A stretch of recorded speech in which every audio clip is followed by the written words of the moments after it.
राना सनाउल्लाह और हुकूमती इत्तेहादियों के नाम ताहाल ECL में शामिल। वजीर आज़म शहबाज शरीफ की हिदायत पर वजारत दाखिला के एग्जिट कंट्रोल विंग में नई ECL पॉलिसी की रोशनी में शरीफ खानदान और वफाकी काबीना के अरकान समेत मुतअद्दिद अहम नाम एग्जिट कंट्रोल लिस्ट से निकाले जा चुके हैं। ताहम वफाकी काबीना के अहम वजीर दाखिला राना सनाउल्लाह का नाम ECL से नहीं निकाला गया। जिम्मेदार जराए ने जियो न्यूज़ को बताया है कि नई ECL पॉलिसी की रोशनी में इस फहरिस्त में शामिल 4,663 अफराद में से कम व बेश 3,000 अफराद को फ़ायदा मिलेगा। लेकिन इस सबसे पहले वज़ीर आज़म ऑफिस से वज़ीर आज़म के सेक्रेटरी तौकीर शाह की तरफ से वजारत दाखिला में एक फहरिस्त 22 अप्रैल को अरसाल की गई थी, जिसकी रोशनी में मियाँ नवाज शरीफ, मियाँ शहबाज शरीफ, मरियम नवाज और हमजा शहबाज शरीफ के नाम ECL से निकाल दिए गए थे।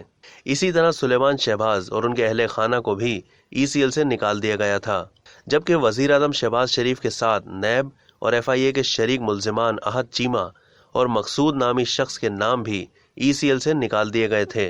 वाज़ेह रहे कि मकसूद वही शख्स है जिसके बारे में अपोजिशन लीडर इमरान खान मुतअद्दिद बार इल्ज़ाम आयद कर चुके हैं कि मियाँ शहबाज शरीफ और उनके बेटे मुबैना मनी लॉन्ड्रिंग के लिए अपने मुलाजिम मकसूद चपड़ासी का अकाउंट इस्तेमाल करते रहे।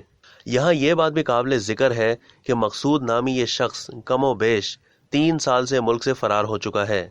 कयास किया जाता है कि ये शख्स बरतानिया में मुकीम है। ECL में सबसे पहले निकाले जाने वाले नामों में फवाद हसन फवाद का नाम भी शामिल है। दूसरी तरफ नई पॉलिसी की रोशनी में वजीर दाखिला राना सनाउल्लाह का नाम ECL से नहीं निकाला गया। इसी तरह नेशनल डेमोक्रेटिक मूवमेंट के सरबरा मोहसिन दावड़ का नाम भी बदस्तूर ECL पर मौजूद है। जराए का कहना है कि अव्वलुज़ ज़िक्र का नाम मनशियात के मुकदमे और मोखरुज़ ज़िक्र का नाम रियासती इदारों की तरफ से ECL पर डाला गया था। नई पॉलिसी की रोशनी में दोनों कैटेगरीज के अफराद के नाम ECL से नहीं हटाए जा सकते।